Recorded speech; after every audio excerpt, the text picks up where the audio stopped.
compartir este tiempo con vosotros. Tenemos a más de 3/4 de la iglesia, diría, confinados en este momento. No todos con COVID, pero muchos viven en la misma casa y están en esa situación del contagio. Gracias a Dios, todos leves también, como un resfriado, alguien con un poquito de fiebre algún día. Pero como os digo, gracias a Dios, todos bien y hasta el día de hoy pues así han seguido.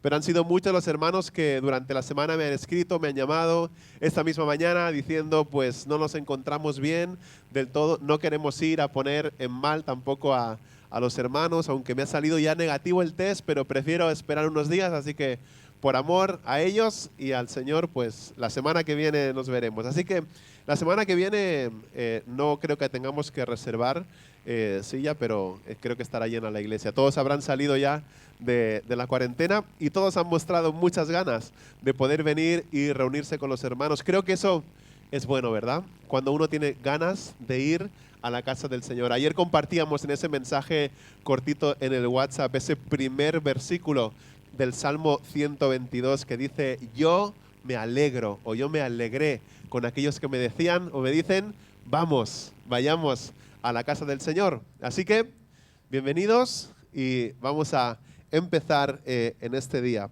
Las 2 últimas semanas hemos estado hablando y hemos estado analizando algo acerca de lo que tenemos aquí, acerca de los propósitos. O estaba por ahí hace un momentito esa imagen, propósitos. Hemos hablado hace 2 semanas acerca del propósito, no sé si lo recordáis. Hablamos acerca de la libertad, hablamos acerca del amor y del compromiso. Si no habéis visto esas predicaciones anteriores, tenéis oportunidad de entrar al canal de YouTube y volver a ver esa predicación. Hace 2 semanas hablamos de la libertad, del amor y del compromiso y concluimos que no podemos decir que amamos a Dios si no le obedecemos. No podemos decir que amamos a Dios y no nos comprometemos con su obra, con su iglesia. No nos comprometemos los unos con los otros, ¿verdad? Y la semana pasada estuvimos, en esta serie, estamos viendo propósitos que podemos cumplir. Propósitos bíblicos. Como decíamos, muchos se plantean propósitos al empezar el año y cuando llevan la mitad del mes de enero ya se han olvidado completamente de esos propósitos. Pero con Pablo pensamos en una serie de propósitos que son propósitos eternos, que se pueden cumplir, que si no los alcanzas este año no pasa nada, pero esfuérzate en eso.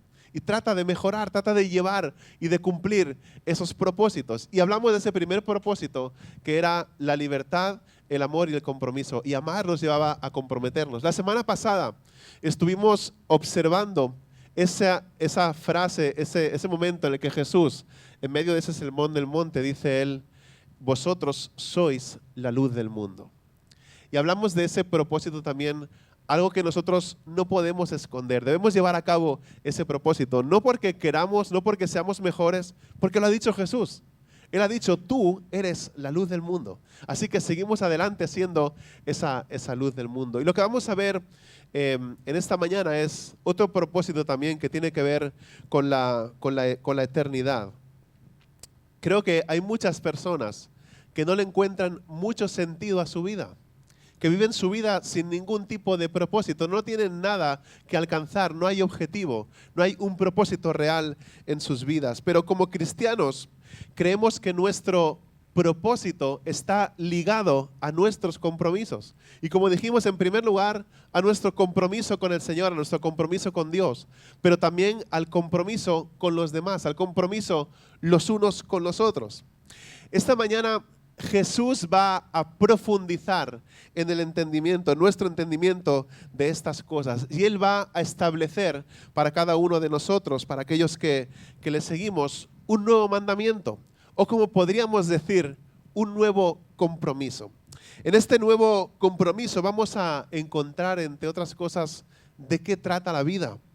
Vamos a descubrir un propósito aún más profundo. Así que me gustaría que me acompañarais por unos instantes al Evangelio de Juan, En el capítulo 13 vamos a leer de los versículos del 31 al 35. En el Evangelio de Juan, capítulo 13, del 31 al 35. Lo tenéis también en vuestras pantallas, aquellos que estáis en casa, que nos estáis viendo ahora calentitos en el sofá, no como nosotros que estamos muertos de frío aquí en este local, y más hoy que somos tan poquitos, pues también lo tenéis ahí en la pantalla y os va a aparecer, ¿vale? Vamos a escuchar qué es lo que dice la palabra de Dios. Entonces, cuando salió, Jesús dijo: ahora es glorificado el Hijo del Hombre, y Dios es glorificado en él. Si Dios es glorificado en él, Dios también le glorificará en sí mismo y le glorificará enseguida. Hijitos, estaré con vosotros un poco más de tiempo. Me buscaréis, y como dije a los judíos, ahora también os digo a vosotros: a donde yo voy, vosotros no podéis ir. Un mandamiento nuevo os doy, que os améis los unos a los otros. Que como yo os he amado, así también os améis los unos a los otros. En esto conocerán todos que sois mis discípulos, si os tenéis amor los unos a los otros. No sé qué sensación te ha dado al escuchar este versículo, no sé si alguna vez lo habías escuchado o es la primera vez que lo escuchas o que lo lees, pero fíjate que cuando yo estuve leyendo este texto y este pasaje, al terminar de leer estos versículos, yo me pregunté, ¿y qué es lo que tiene de nuevo? ¿Qué es lo que tiene de nuevo amarnos los unos a los otros? Si Dios ya había estado diciéndole a su pueblo, Dios ya estaba diciéndole hacía miles de años a su gente, amaros los unos a los otros. Entonces, ¿qué es lo que tiene este versículo de nuevo? ¿Por qué dice Jesús que es un nuevo mandamiento? Así que yendo a las profundidades del Antiguo Testamento, llegamos al capítulo 19 de Levítico, donde podemos leer lo siguiente. Dios le dice esto a su pueblo: no te vengarás ni guardarás rencor a los hijos de tu pueblo, sino que amarás a tu prójimo como a ti mismo. Yo soy el Señor. Repito, ¿qué hay de nuevo entonces en estos versículos? ¿Qué hay de nuevo en lo que Jesús le dice a sus discípulos? ¿Y qué hay de nuevo en lo que nos dice también a nosotros que debemos hacer? Lo primero y quizás lo más importante es que está profundizando en lo que significa amar. Jesús está profundizando en lo que significa amar. En el pasaje de Levítico, el hecho de amar está simplemente ligado al hecho de no vengarse, de no tomar venganza contra otros. Ahora bien, creo que es importante el hecho de no tomar venganza contra otros, no hay que tomarlo tampoco a la ligera, ¿no? Vivimos en un mundo, no sé si habéis crecido en el mismo sistema que yo, pero vivimos en un mundo en el que la venganza o el desquitarse está a la orden del día, ¿no es cierto? Yo recuerdo cuando era pequeño y jugaba con mi hermano, me acuerdo que le molestaba y le provocaba y yo le decía: Esteban, si me das, te voy a dar. No sé si habéis escuchado eso también entre vuestros hijos. En verdad él no me estaba haciendo nada, pero yo quería que me hiciera algo para poder devolvérsela, ¿no? Y creo que es algo que se lleva en los genes. El día de Reyes en casa de mi madre, comiendo ahí con la familia, escuché a mis sobrinos decir la misma frase, exactamente igual. Oye, como me des, te voy a dar. Pero añadió algo más todavía: y te voy a dar más fuerte. Así que eso es algo que se lleva, ¿no? Y imagino que lo habéis vivido, imagino que lo habéis escuchado, tal vez con otras palabras, pero la cuestión es que todos pillamos el sentido de eso, ¿no? Nos gusta vengarnos, nos gusta esa venganza. Si alguien nos pega, yo también pego. Si alguien me insulta, vengo yo y le devuelvo también ese insulto, ¿no? Si alguien me hace daño, yo le hago daño. Nuestro mundo piensa que esta es la única forma en la que se puede operar. Así que es significativo, es importante que Dios le ordene a su pueblo que no busque la venganza y que vincule eso con el amor. Pero el nuevo mandamiento que da Jesús es algo más profundo que simplemente abstenerse de la venganza. Un mandamiento nuevo os doy, que os améis los unos a los otros, que como yo os he amado, así también os améis los unos a los otros. El mandamiento es fuerte, es un mandamiento tremendo.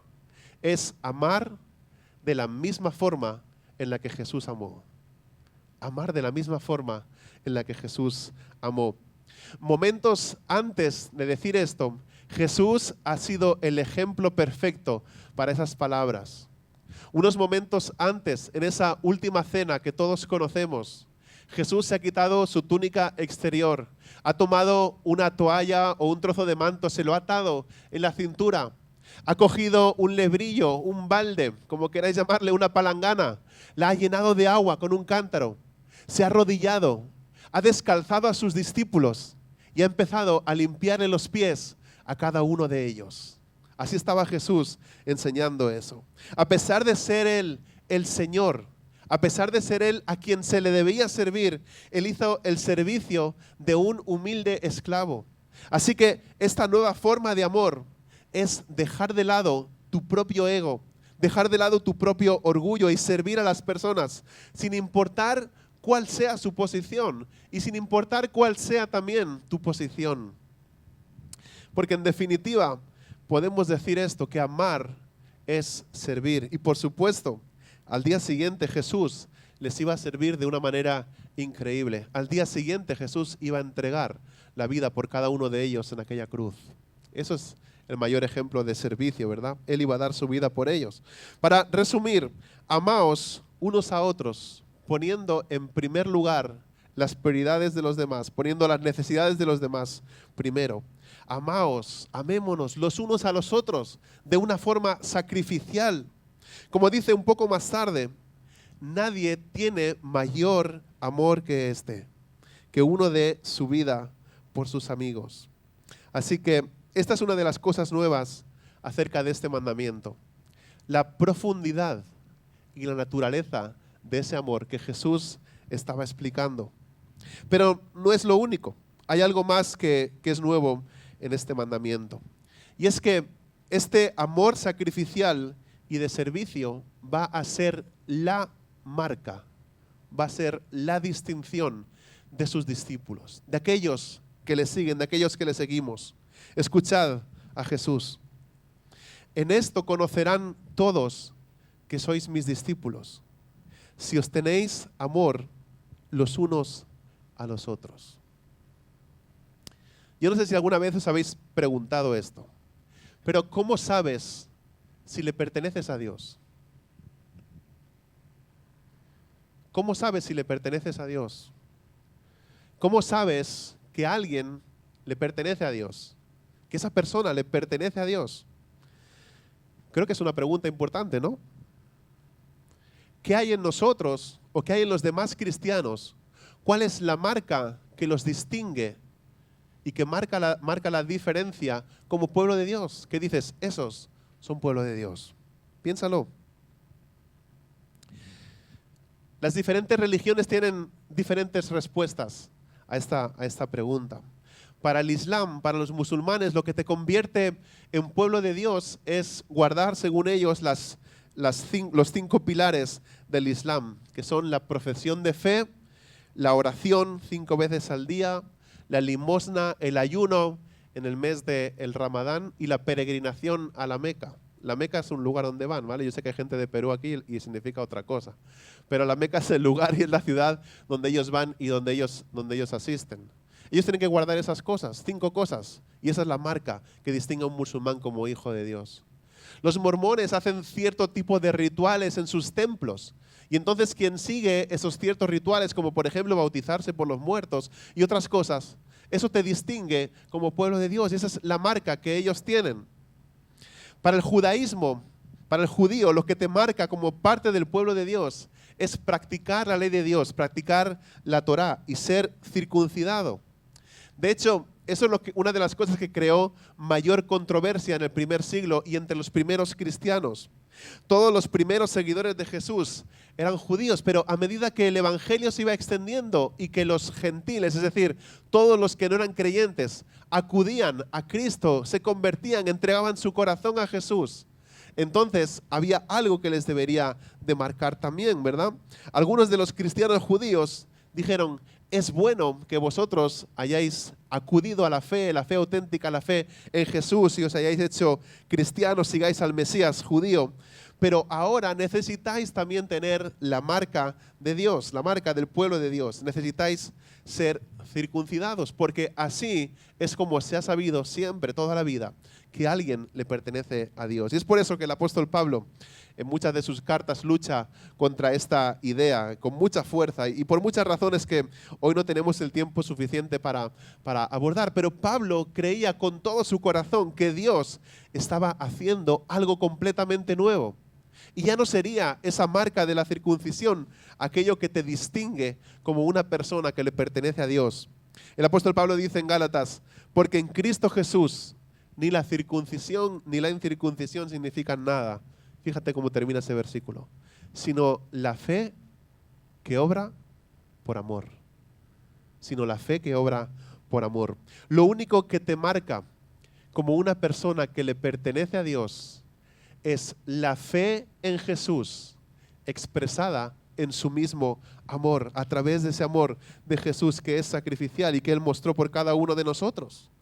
Eso es. Esa es la marca que lleva el pueblo de Dios. Y me gusta mucho cómo la Nueva Traducción Viviente, una traducción un poquito más dinámica, lo expresa. Dice, el amor que tengáis unos por otros será la prueba ante el mundo de que sois mis discípulos. Creo que esta es una idea o una frase o un versículo tan importante que lo podíamos convertir en una frase por la que nosotros deberíamos vivir, en un eslogan tal vez, en algo que fuéramos predicando y proclamando por todos los lugares. La fe que obra por amor, la fe que obra por amor. ¿Cómo se vería un grupo entero de personas que se aman como Jesús nos amó? ¿Cómo se vería? ¿Cómo verían los demás? Un grupo de personas que entre ellos se aman como Dios nos amó. Se vería increíble, ¿no? Sería completamente especial, pero por supuesto, eso es lo que se supone que debe ser la iglesia, ¿no? Toda una comunidad de personas que se sirven, que se aman unos a otros, que no se involucran en batallas de ego, batallas de orgullo, que no les importa quién se lleva el mérito por las cosas que se hacen, sino que trabajan juntos con el objetivo de ser más como Jesús. Y ser más como Él, ser más como Jesús. Un grupo de personas que está ahí el uno para el otro. Que cuando hace falta, cuando uno de ellos necesita algo, todos están ahí para suplir. Que cuando uno de ellos llora, todos se preocupan por qué está llorando, qué es lo que le pasa. Que cuando uno de ellos tiene logros y éxitos, los demás se alegran de los logros y éxitos también de esa persona en Cristo Jesús. Creo que sería genial pertenecer a un grupo así, ¿no? Y creo que es a lo que Betel está destinado, a lo que esta iglesia está destinada a ser. Pero hay algunos obstáculos antes de llegar ahí. Hay algunos obstáculos que creo que tenemos que superar. Y el mayor obstáculo que creo que tenemos que superar, como os dije hace un par de semanas y como he dicho en otras ocasiones, es que muchos entre nosotros no nos conocemos. No conocemos ni siquiera el nombre los unos de los otros, algunos, ¿verdad? La iglesia ha crecido mucho en los últimos años y aunque, como decimos, hoy han faltado muchos por la cuestión de COVID en la que estamos, pero la iglesia ha crecido de 9 personas a cerca de 70 o un poquito más de 70. Así que es difícil, ha llegado un punto en el que es difícil conocerse los unos a los otros, pero por eso Rocío me dio esta idea de poder grabar esos testimonios cortos y pasarlos aquí en la iglesia y que cada uno podamos ir conociéndonos, ¿no? Como os dijimos, ella se pondrá en contacto con los grupos más adelante, ¿vale? Hace 150 años o 200, esto no era un problema, no era un problema, porque la gente de las aldeas, la gente de los alrededores, vivían en un sistema agrícola y los domingos cuando se reunían para ir a la iglesia, resulta que se reunían por familias, por grupos de familias, y todos se conocían entre ellos, habían estado trabajando juntos en el campo y el domingo acudían a la iglesia y tenían su culto, su servicio, todos juntos. Pero hoy en día en Vic, ¿qué es lo que sucede? Todo el mundo es anónimo. Vivimos en una ciudad de 45.000 habitantes, incluso Manlleu, que es más pequeño, sucede exactamente lo mismo. ¿Tú sabes quiénes viven en Manlleu? ¿Conoces a toda la gente? No lo conoces, imposible, ¿verdad? Aquí en Vic tampoco. Conozco a algunos de mi barrio. Algunas caras me suenan. De repente cuando me los encuentro por el centro digo, este está aquí paseando como yo, pero este vive cerca de mi casa. Pero la gente es anónima, ¿no? No conocemos a todas las personas como antes se conocían. No conocemos ni siquiera en muchas ocasiones a los vecinos que viven no en la puerta de enfrente y tal vez al lado, tal vez eso sí, pero los que viven más allá no los conocemos. Algunos sí, ¿verdad?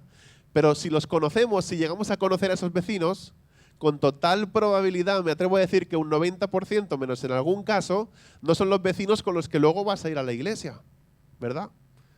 Así que vivimos en una situación que es un poquito difícil de resolver en ese sentido, ¿no? Muchas veces venimos, adoramos y nos vamos y tal vez conocemos a 4 o 5 personas que son los más afines o por quienes más nos interesamos, pero esto nos demuestra algo triste.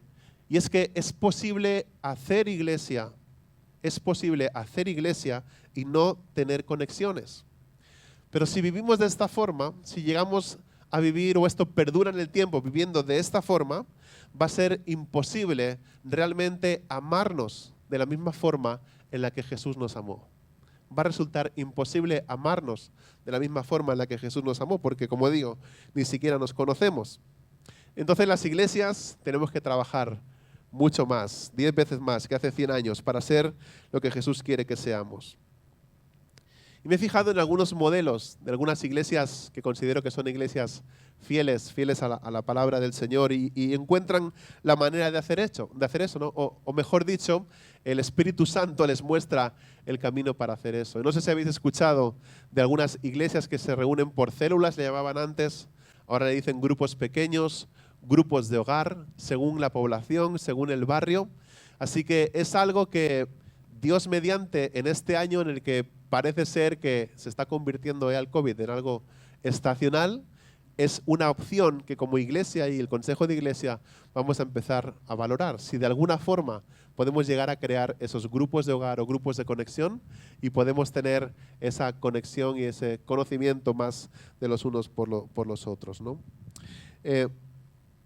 Como digo, al formar esos grupos pequeños de personas que se conocen, podemos dar ese primer paso para amarnos, ¿no? Pero no estoy diciendo que, bueno, vale, hacemos los grupos pequeños y entonces ya es fácil amarse, ¿no? Hacemos los grupitos y ya todos nos queremos, nos amamos.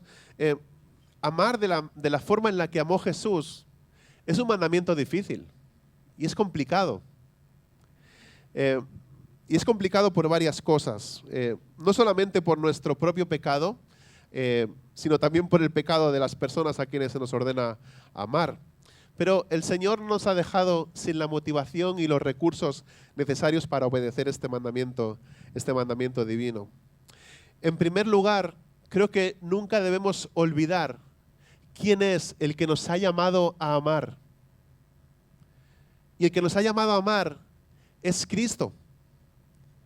Y es ese Cristo que está en el aposento alto y que se ha quitado su ropa y se ha ceñido esa toalla y ha cogido esa palangana y ha limpiado los pies a los discípulos. Es el mismo Cristo que está en el Getsemaní intercediendo por los discípulos también. Momentos antes de su muerte no está pidiendo por él, está pidiendo por sus discípulos y por aquellos que íbamos a creer en él unos años más tarde.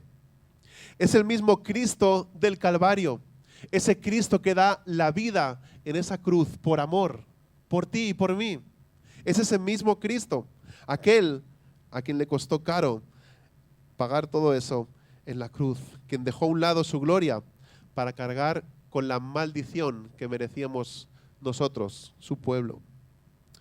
¿Podemos hacer oídos sordos a esto cuando Cristo nos está llamando al amor? ¿Podemos hacer oídos sordos que nos entre por un lado y por otro? Creo que no, hermanos. Creo que no se puede. La segunda cosa es que en virtud de nuestra unión en Cristo Jesús, debemos andar en una vida nueva, porque ya no somos esclavos del pecado, sino esclavos de la justicia, dice en Romanos capítulo 6. Y así que una manifestación, creo, importante de esa justicia es el amor de los unos por los otros. La tercera cosa es que no estamos solos. No estamos solos ante esto. Cristo mismo es el que nos proporciona de su gracia, la gracia que necesitamos para guardar sus mandamientos a través de la obra del Espíritu Santo. El día de Pentecostés, el Espíritu Santo es derramado y nos dice la palabra de Dios que todos aquellos que hemos confesado que Jesús es el Señor, el Espíritu Santo ha venido a morar, ha venido a vivir en cada uno de nosotros. Y Él es el que nos impulsa, Él es el que nos empuja a poder amarnos como Jesús nos amó. Él es el que nos conforma a la imagen de Cristo. Y finalmente Jesús nos presenta la promesa de la bendición de Dios para aquellos que sigan su ejemplo. En Juan 13:17 dice Jesús: si sabéis esto, seréis felices si lo practicáis.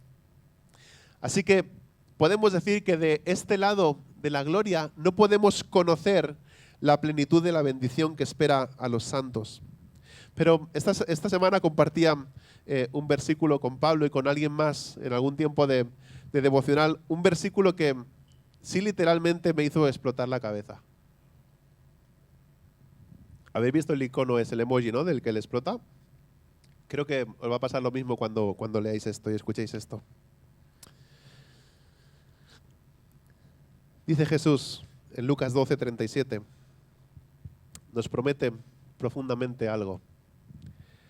Dichosos aquellos siervos a quienes el Señor, al venir, halle velando. En verdad os digo que se ceñirá para servir y los sentará a la mesa y acercándose les servirá. ¿Lo habéis entendido? ¿Lo habéis entendido o no? Jesús, el que ya les sirvió en esa mesa, en el aposento alto, en la última cena, aquellos que nos mantengamos fieles en el Señor, aquellos que nos mantengamos velando, Él ha prometido que va a hacer lo mismo. Él dice: en verdad os digo que se ceñirá para servir y los servirá, los sentará a la mesa y acercándose les servirá. Ese Cristo de la gloria, otra vez, ceñido y sirviéndonos a nosotros. ¿Qué derecho tenemos de sentarnos en esa mesa? ¿Qué obligación tiene Él de servirnos? Lo asombroso de todo esto es que en el último día, en la gran fiesta de las bodas del Cordero, Cristo se inclinará nuevamente a servir a su pueblo. Ahora, amarnos los unos a los otros no significa estar en una iglesia donde todo es happy flower, como dicen por ahí, donde nadie se enfada nunca. Si tú crees que esto es lo que significa amarse los unos a los otros, es que a lo mejor vives en esos, ¿cómo se dice? Ese de mundo de los ositos amorosos o como se llame. Y esos son dibujitos, ¿no? Eso no ocurre en la realidad. Así que no está hablando de eso. Amarnos los unos a los otros significa que vamos a perseverar amándonos a pesar de nuestros defectos personales, a través de los altibajos de la vida, a través de todo lo que vamos a atravesar. Nosotros vamos a poder perdonar, vamos a poder olvidar, vamos a poder luchar por el amor y por la unidad, porque lo que hacemos no es ver lo que está sucediendo en ese momento, ni cómo es la persona ahora, ni cómo soy yo ahora, sino lo que me voy a transformar en lo que Cristo va a hacer de mí y va a hacer de la otra persona. Por eso nos amamos los unos a los otros. No sé si alguna vez os habéis fijado en las personas, bueno, Esther seguro que sí, pero no sé si os habéis fijado en las personas que acuden a ver a un familiar a la UCI. No sé si os habéis fijado en esas personas, en los que están en la sala de espera. Ahora tal vez está restringido, ahora no se puede ir, pero los que hayáis tenido la oportunidad en anteriores ocasiones, no sé si os habéis podido fijar en eso. El tiempo que yo estuve ingresado en la UCI me fijé en esto. A pesar de que estábamos desconectados, a pesar de que estábamos aislados cada uno en un box, había algo especial y era cuando se cruzaban los familiares de las personas que estábamos ingresados. Pero como te digo, si has podido observar una de esas salas de espera de la UCI, te vas a dar cuenta de que ahí se crea una especie de unión.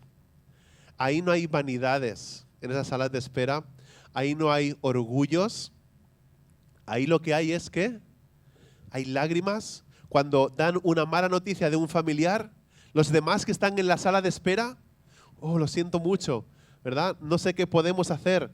Cuando dan una buena noticia, todos los que están en esa sala de espera, aunque no sea de tu familiar, se alegran. Eso es lo que sucede. No hay distinción de raza, de clase. La vanidad y la pretensión se desvanecen. Todo se centra en el próximo informe médico, en la próxima llamada telefónica. Ahí en esa quietud ansiosa queda claro que amar a los demás es de lo que trata la vida. Pero ¿por qué hace falta que lleguemos a la sala de espera de la UCI? Para enseñarnos a olvidar y a todo lo que nos irrita, ¿no? Y amar a los demás. Y estaba pensando en esto, que creo que nuestra iglesia necesita convertirse o ser más como una sala de la UCI. ¿Qué pensáis? Nuestra iglesia debería convertirse como en la sala de espera de la UCI. Y sabes, siempre ha habido una sola forma de reconocer el ADN del auténtico cristiano. ¿Cómo amamos a los demás? ¿Cómo amamos? Es la marca de la autenticidad. Ya lo he dicho antes, pero con otras palabras. ¿Cómo es el verdadero amor cristiano? ¿Cómo es el verdadero amor cristiano? Me he saltado esto antes, pero lo he hecho expresamente. Quiero que volvamos a leer algunos versículos que están al principio de todo el texto que hemos leído. Y es que el verdadero amor cristiano tiene que ver con darle la gloria a Dios. Dice Juan 13, 31 al 32. Entonces, cuando hubo salido, dijo Jesús, ahora es glorificado el Hijo del Hombre, y Dios es glorificado en él. Si Dios es glorificado en él, Dios también le glorificará en sí mismo, y enseguida le glorificará. Lo que es totalmente contrario a darle la gloria a Dios es lo que ha sucedido hace unos instantes. Dice que Jesús salió, ¿pero de dónde? Del aposento alto. Estaban en ese lugar celebrando esa última cena. ¿Y qué es lo que ha sucedido un momento antes? ¿Qué es lo contrario totalmente de darle la gloria a Dios? Hace unos momentos Judas ha entregado a Jesús a una muerte ruin. Eso es lo contrario totalmente a darle la gloria a Dios. Pero esto es lo grandioso. Jesús sabía que los acontecimientos que acababan de iniciarse traerían gloria a Dios el Padre, y eso para Él era todo. Cuando nosotros amamos lo que no es digno de amar, lo hacemos porque Dios es glorificado. Y hay muchos ejemplos en la palabra de Dios. Me acuerdo siempre del joven rico, que le apodé Richie, si os acordáis. Cuando él se va triste porque tenía muchos bienes. Dice la palabra de Dios, Jesús, ¿qué? Amándolo, lo miró. Jesús, amándolo, lo miró. Amar lo que no es digno de amar. Ese es el objetivo al cual nosotros como cristianos y como hijos de Dios debemos llegar. Y como digo, cuando amamos lo que no es digno de amar, lo hacemos porque eso le trae gloria a Dios. La idea contemporánea del amor pues no nos sirve mucho, ¿no? Porque es una idea que está centrada en el ser humano y por lo tanto es defectuosa, ¿no? Pero cuando, por ejemplo, pensamos en aquellos que somos creyentes y que nos hemos casado guardando esos votos y ese compromiso delante de Dios, cuando nosotros, como digo, cuando guardamos esos votos matrimoniales, estamos de alguna forma dándole gloria a Dios, ¿no? Porque Dios se glorifica en lo que hacemos. Cuando nosotros, como creyentes, mantenemos nuestra palabra, aunque esa palabra después nos vaya mal, aunque esa palabra nos haga perder dinero, aunque esa palabra nos pase lo que sea, de alguna forma estamos también trayéndole la gloria a Dios, ¿no? Y eso, como digo, es el valor supremo de un cristiano.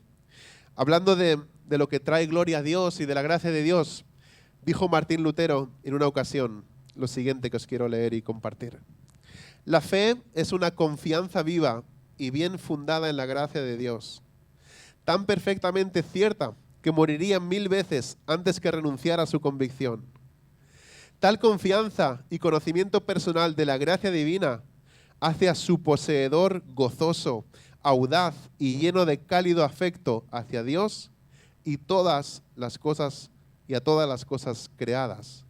Todo lo cual el Espíritu Santo obra en la fe.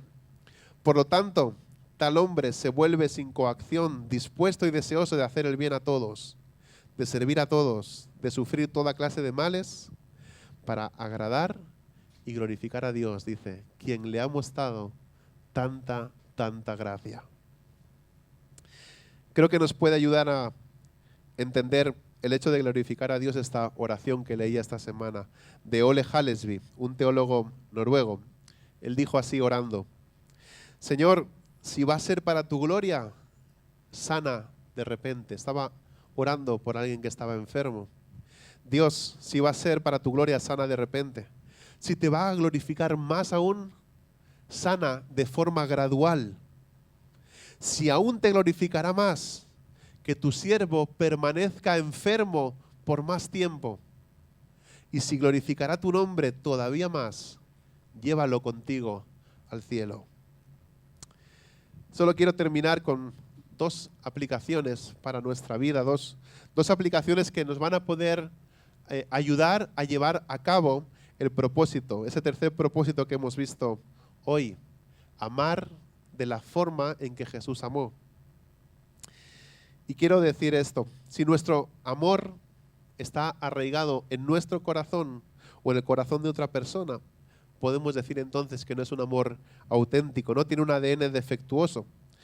Pues el amor auténtico siempre está presente para dar gloria a Dios. Y la segunda aplicación es que reconsideremos nuestras relaciones y las basemos en glorificar a Dios. Y así vamos a descubrir que toman una dimensión poderosa y diferente en nuestra vida. ¿Cómo se convencerá nuestra ciudad, nuestro barrio, nuestros amigos, nuestros compañeros de trabajo de que realmente somos discípulos de Dios? De que realmente somos hijos de Dios. ¿Cómo se van a convencer todos ellos? ¿Por venir a todas las reuniones, todos los martes y los domingos y cuando hay actividad? ¿Por venir creéis que ellos van a saber que somos hijos de Dios realmente? No, ¿sabes qué van a pensar? Que somos unos fanáticos, que estamos aquí todo el día metidos. ¿Por las cosas que hacemos o que no hacemos para Dios? ¿Creéis que así se van a dar cuenta de que realmente somos hijos de Dios? ¿Por las cosas que hacemos por Él o las cosas que no hacemos? La verdad es que la gente no entiende eso. No entienden las cosas que hacemos para Dios. Así que no creo que por ahí venga tampoco. ¿Creéis que van a conocer que realmente somos hijos de Dios por las cosas a las que renunciamos y las cosas que llegamos a sacrificar por Dios? Así van a saber realmente que somos sus hijos. Cuando la gente vea las cosas a las que renunciamos, muchos se compadecen de nuestras vidas, ¿no? Jesús dice que la gente va a ver la realidad de nuestra fe por cómo nos amamos los unos a los otros. Por cómo nos amamos los unos a los otros. Así que Dios nos ayude a hacerlo en esta iglesia, en la iglesia Betel. Que su amor y su gracia se extiendan mucho más allá de estas paredes, que lleguen a todo lugar, que inunden Vic.